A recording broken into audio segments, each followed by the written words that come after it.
Hello, everybody. Welcome into Talking Fitchburg on this Tuesday, April 27th, 2021. My goodness, it's warm out there today. Hope you get outside and enjoy it. I've got a softball game going on. We're going to be hopefully bringing you some softball coverage later this year. So going out to beat the team tonight and work on that. So I've got some outside action happening. But if you didn't get outside and enjoy this today, it's okay. There's plenty of summer to be had coming up, so be ready for that. Still a chance of storms tonight, so make sure your weather ready. Once the front passes through, we'll see some showers, and then back to our normal temperatures for a while anyways, from what I saw from the forecast this morning on TF. But yeah, can't complain here. And I keep talking about the weather every day when we open up with this show, but it's just been so up and down, and that's spring in Wisconsin for you. So, and yeah, last week some people had a bunch of snow, and now this week we have sunshine and flowers. So happy spring. We've got a lot to get to today here. We'll get you updated on the headlines coming up in just a little bit of time. Plus, we're going to be talking about grilling safety in the digest, making sure that you're ready and safely able to grill this upcoming grill season. Although if you're in the Crosby household, it's grilling season year round. So we take it seriously here. Bamlet Barn, I don't know. Do you grill year round there? Well, he says he does too. So, and we'll talk about all that coming up, and then we jump over to the Better Business Bureau.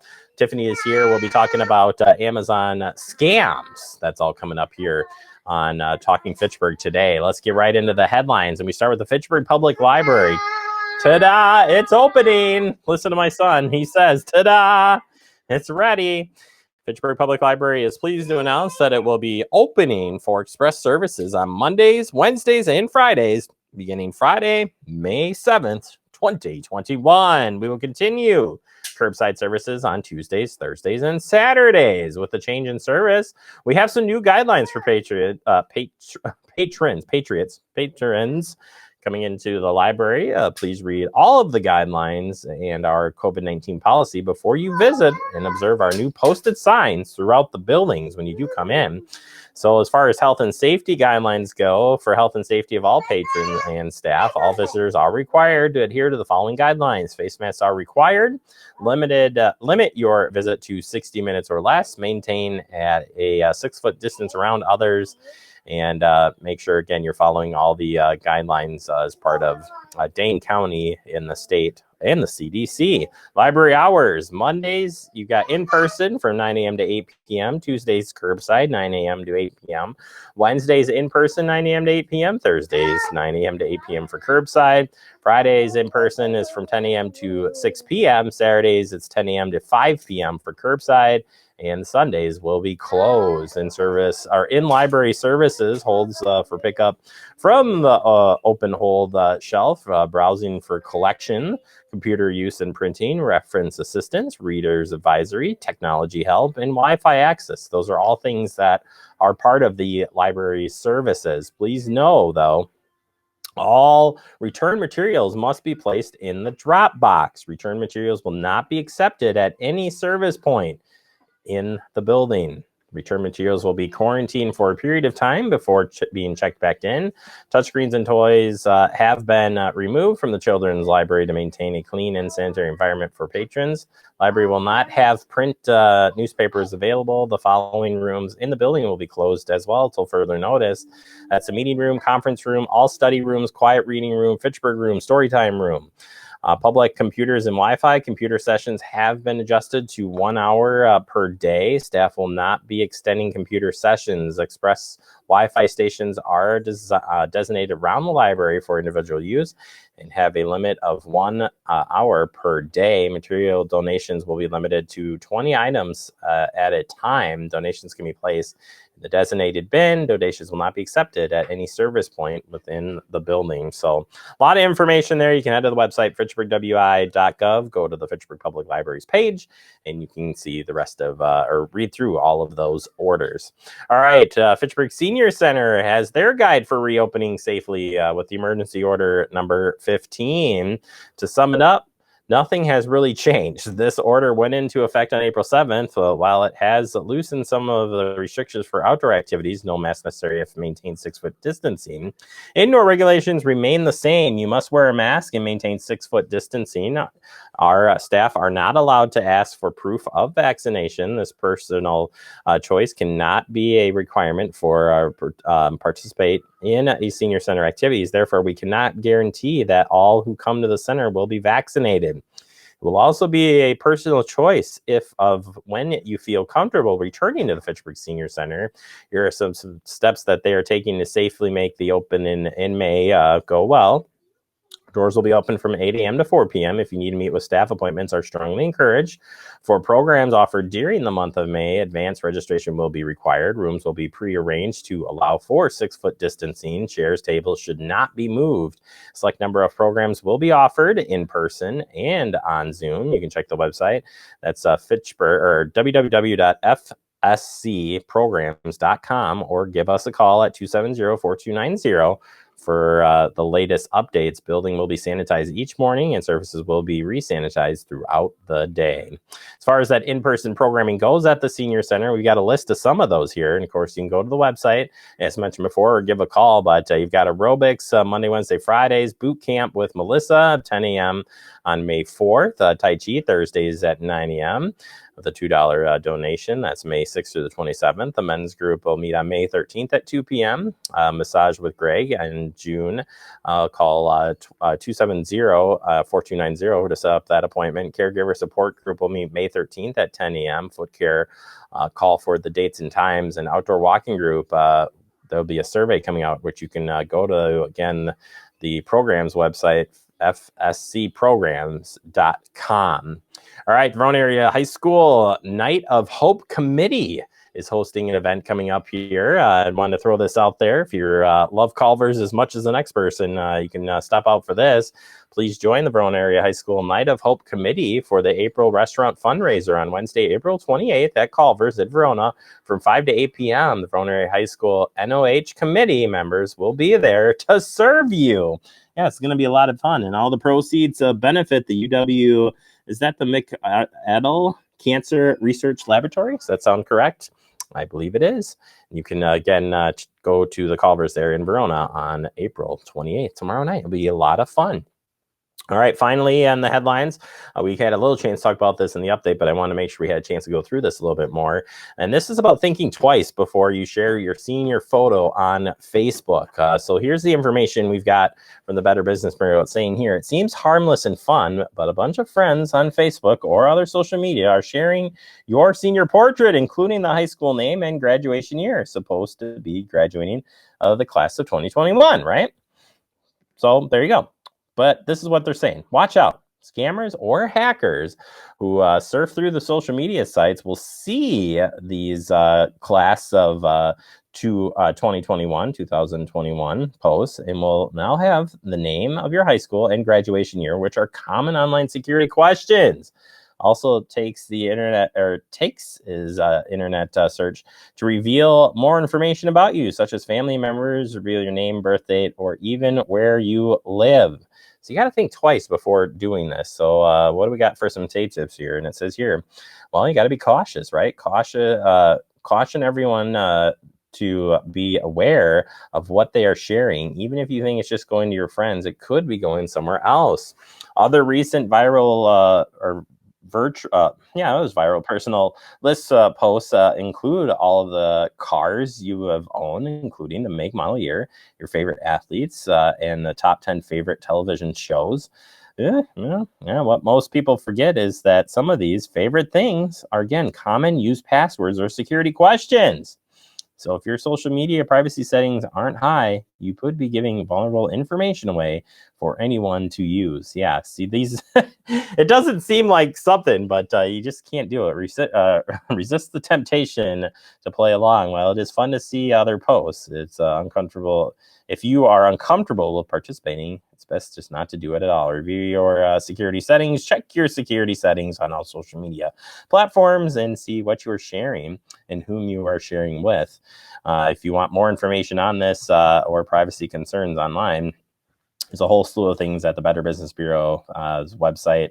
And they've also got a scam alert on Facebook quizzes. So a lot of information out there. You should take a look at it and get yourself educated before posting some of that on there. Yeah, we hear a lot about information being posted that's personal information. Big ones, those the CDC cards with your vaccination thing. That's got a lot of information on it. And you really shouldn't show that to people as you're giving away personal information. All right, coming up next, we open up the Fitchburg Digest. We got grilling safety. That's next right here on Talking Fitchburg.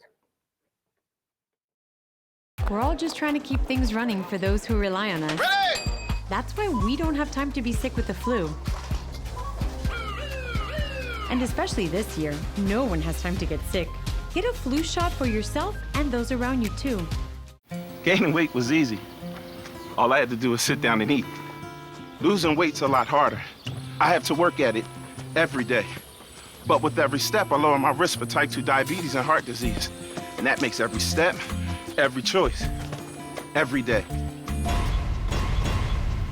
very much worth the effort. Learn how you can help stop diabetes by losing weight, eating healthy, and staying active. Visit checkupamerica.org or call 1-800-DIABETES.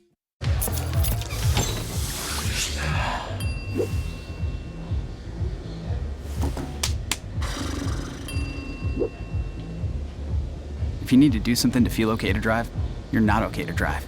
Don't drive buzzed. Welcome back into Talking Fitchburg. We're in the digest, and today we're talking about grilling safety. And it's an important thing when we hit the summertime to talk about this, as grilling, as much fun as it is, it definitely can come with some problems. Burns, fires, you name it, it can happen. So we're going to take the time because nice weather today. You want to get out and grill. I grilled last night. I love grilling. It's just a lot of fun, and I think it's just fun to cook outside. So there's that. So let's jump into this. We got this information from the Fitchburg Fire Department sharing some of this information, and we wanted to share it with you too. So we're going to start with these grilling statistics from the National Fire Prevention Association. Let's take a look here. And it starts with this. 10,600 home fires are started by grills each year on average. Each year on average. Think about that. That's a lot of fires started by grills.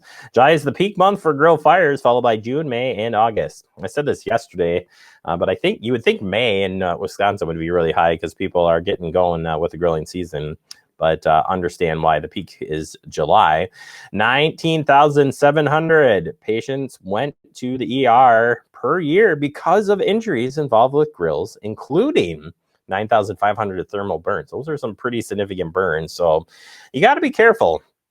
I know you just get tempted on moving and adjusting things on the grill, and whew, something flares up and you're in trouble. You got to be careful. Another starting statistic, 64% of U.S. households own at least one outdoor barbecue grill or smoker. That's significant because that's what's driving up these injuries. Gas grills contribute to the highest number of fires than charcoal grills. Again, a lot of thought here. Gas grills contribute to higher numbers of fires than charcoal grills. So you think charcoal, or you think gas is safer than charcoal. It's not always the case. You got to be really careful about the gas, making sure you check everything on your grill and stay safe. So the next graphic here is grilling safety, just some general safety tips here as you're getting out there and doing that grilling. So we set up the statistics. Let's get you the facts here and keep you safe. Propane and charcoal grills should be only used outdoors. Never use grills inside, whether it's propane or charcoal. Not a good idea for so many reasons. The grill should be placed well away from the home deck railing and out from under eaves or overhangs, branches. Yeah, that heat is just going directly up and will melt. I have always told the story here that whoever owned this house before me, where I live, had the grill too close to the siding, and the siding is all melted. And you can tell exactly where a gas grill was. Well, I assume gas grill, but maybe not. Whatever type of grill it was, it melted it pretty bad. So you got to keep it away from there. How about this? Keep your grill clean by removing grease, fat, buildup, and other things that collect in your grill. When's the last time you changed that drip pan in there? When's the last time you scrubbed underneath the grates? You got to do it. By the way, found out the hard way. I didn't always scrub underneath the grates more than once a year, and totally rotted out and fell out. So don't be like Jeremy. You want to clean those things. And plus you can get grease fires really easy from that. So that's really important. Here's one. My grill's on the deck, and I've done this and I'm not proud of it, but never leave your grill unattended. So you're watching the kids grill and all that stuff. Yeah, you can't leave it unattended because you don't know if it does flare up. What if that grease catches on fire? You walk away and you come back and everything's on fire. And, well, you know, no. Not a good idea. Always make sure that your gas lid is open before lighting the grill. Yeah, there's a lot of theories here, but one of those, yeah, don't leave the grill door shut because you're potentially could have an explosion. If you keep trying to light it, it's going to go whoosh, and you'll be a burn statistic. You don't want to be that. All right, charcoal grill safety. There are several ways to get charcoal ready for use. Charcoal chimney starters allow you to start the charcoal using newspaper as fuel. That's the way I do it with my charcoal grill. They work great. The chimneys are safe. The only thing with the chimneys is they get super hot. So you need something to, when you do pick it up, you need to wear oven mitts or something to protect you because my hand has slipped and touched the side of that. Oh, just gives me the shivers even talking about it. If you use starter fluid, use only charcoal starter fluid. Never add charcoal fluid or any other flammable liquids to a fire because that can go back and burn you very fast. So, and don't just directly spray it on the flames. Not a good idea. There also is electric charcoal starters, which do not use fire, but be sure the extension cord, be sure to use an extension cord for outdoor use. And you got to be careful with that. That's a tripping hazard, especially if you got little ones running around. And when you are finished grilling, let the coals completely cool before disposing any metal or disposing it in a metal container. We've had a couple fires around here where they were not stored in metal containers, melt through, or they stay and do burn for quite a long time. So it's best to just leave it in there, let it cool down, and put it in a metal container, all of the coals and ashes. Certainly, there are a lot more safety tips out there. Those are just a few that we wanted to touch on here that the fire department had shared out. We want you to have fun. We talk about safety all the time on the show, but really, it's just keep you safe. Cooking fires seem to be very significant here in Fitchburg, so we'll keep talking safety until we get those numbers to go down. All right, let's take a quick break. Coming up next, we check with the Better Business Bureau. My friend Tiffany, she's here next to talk about some Amazon scams, and she even received this. We'll talk about all next right here on Talking Fitchburg.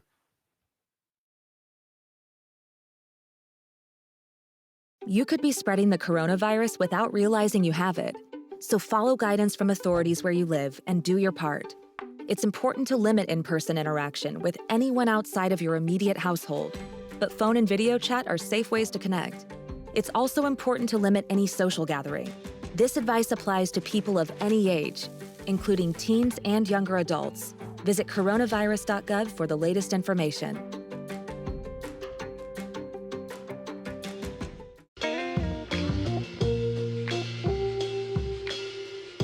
After you joined our family, it was like, I really do feel complete now.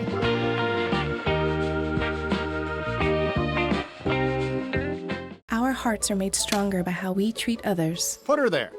The light you share can impact those around you, but so can the darkness. Later, twerps.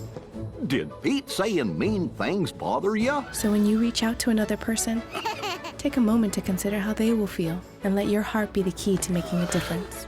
Because of you, someone's entire day, year, or even life can change. In every heart, there's hope.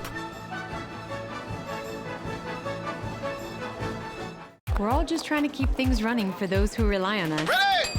That's why we don't have time to be sick with the flu. And especially this year, no one has time to get sick. Get a flu shot for yourself and those around you too. Well, welcome back into Talking Fitchburg. Joining me today from the Better Business Bureau right here in Southern Wisconsin, or it's Southwest, I believe, if I was going to do it correctly. It's Tiffany Schultz. Tiffany, welcome back to the show. How are you doing today? I'm great. Thanks for having me. I just think that you serve all of Wisconsin. So even though I say Southern Wisconsin, I think you're the all Wisconsin person, at least in my book. So you got my back if you need to reach out anywhere further in Wisconsin. Today we're talking about a lucky raffle, and boy, when we talk raffles and we're talking BBB, it's probably not a successful raffle as far as you're actually going to get something. You're going to get scammed out of something, and that's what we're going to talk about. And you actually received this scam. So even better, like it's coming right directly from somebody who's been affected. Not that you got scammed, but at least you received it. So tell us about this raffle from Amazon. Once again, scammers are impersonating Amazon. Amazon is one of the top companies that scammers do impersonate because it seems real, and we all have Amazon accounts, right?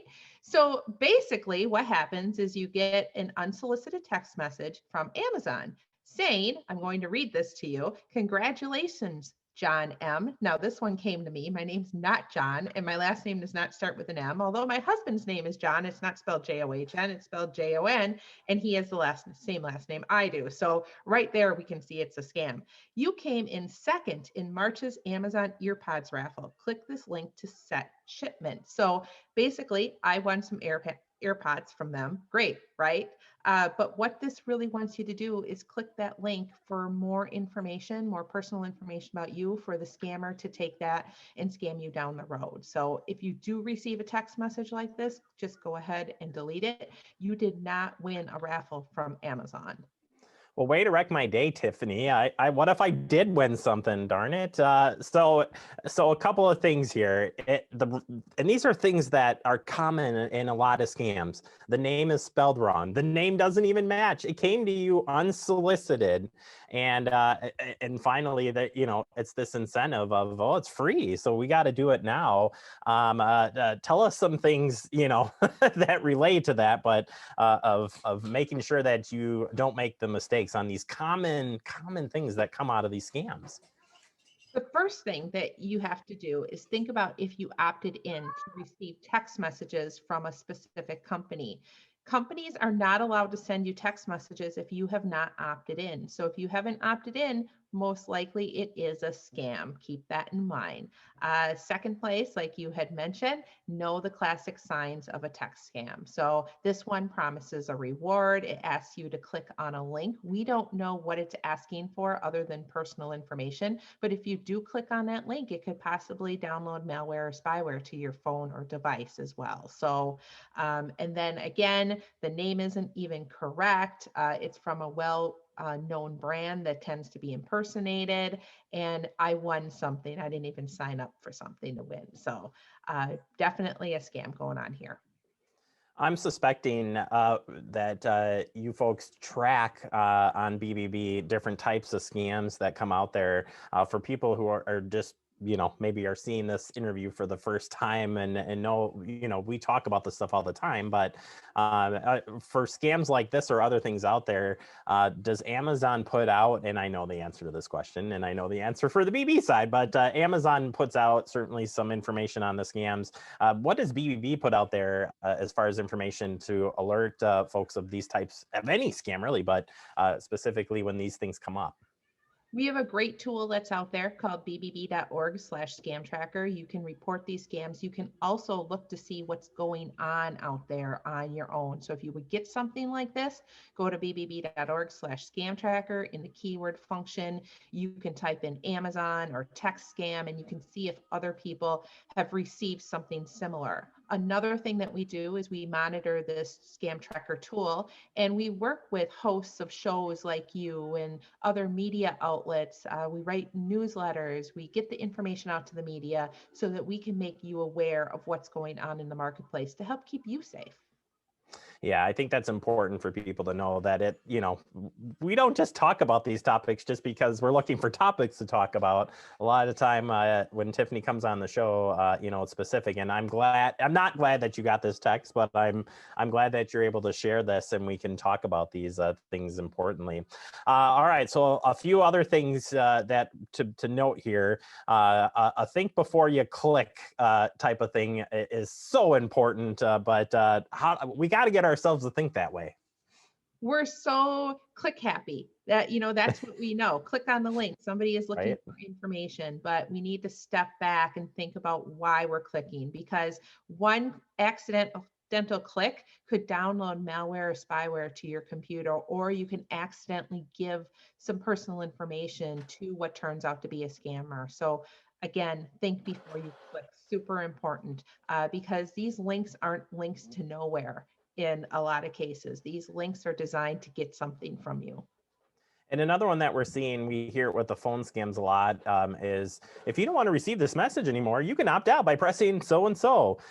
Is it good to interact even in a text message where it's saying, do you want to stop this from happening anymore? Like, do we really want to engage in those things? Never engage. If you're not interested, hang up, because once you start pressing numbers, sometimes it'll say press 1 to end this call or press 9 to remove yourself from the list. You're not removing yourself from the list. What you're telling the scammer is that they have reached a working active phone number, and you're going to continue to receive more of this. We also recommend that you do not play with the scammer. Don't text back. Don't engage in conversation with them. A lot of people say, oh, I just like to have fun with them. You're not having fun with them. You are actually engaging with them, and you could get yourself caught in a threat. Yeah, absolutely. You couldn't see me, but I went like this as she said it, because I am guilty of doing that sometimes, and it doesn't lead to anything good. So, and of course, I get more calls now, so it makes everybody unhappy around me. But finally, and most importantly, you do want these to be reported to BBB, no matter what the scam is. And why is that so important? We want you to report it so we can get the information out there to other consumers in the marketplace. You can also report this specific scam to Amazon as well. They would like to know about it as well. They have an initiative to get behind scams. They are one of the most imposter companies. So definitely they don't want their name associated with things that are going on that don't represent them. And you can do that at stop-spoofing at Amazon.com. I would have had a hard time saying that one too, so no fret on that.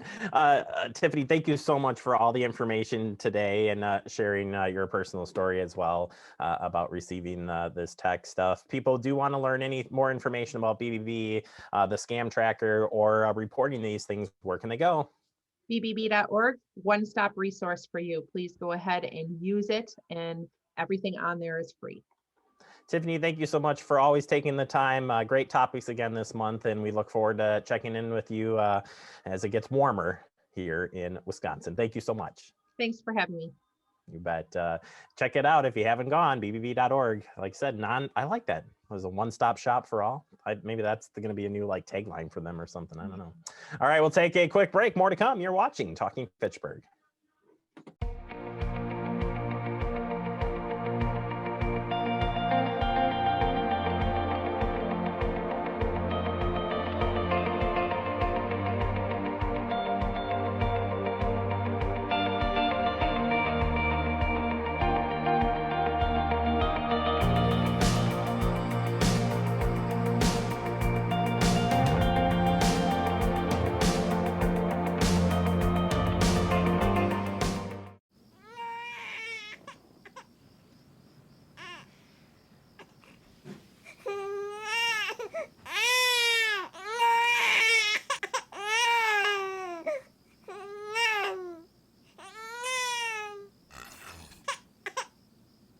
If you love them enough to suck the snot out of their nose at 4 a.m., then surely you'll check NHTSA.gov/the right seat to make sure they're in the right car seat. Welcome back into Talking Fitchburg. Wrapping up the show for the day, I want to thank Tiffany Schultz from the Better Business Bureau here in Southern Wisconsin for helping us out. She does a great job. And can you believe that she actually got a scam call? Just crazy, right? So take it easy out there and stay safe. That's all I'm saying. All right, as we relax here on this nice Tuesday, you can stay connected with Fact TV. It's easy, fast, fun, free, and I hope you do so. But what you can do is you can take us outside, enjoy the warm temperatures, your favorite beverage, and put your feet up and just enjoy what we've got on the channels. Have a great day.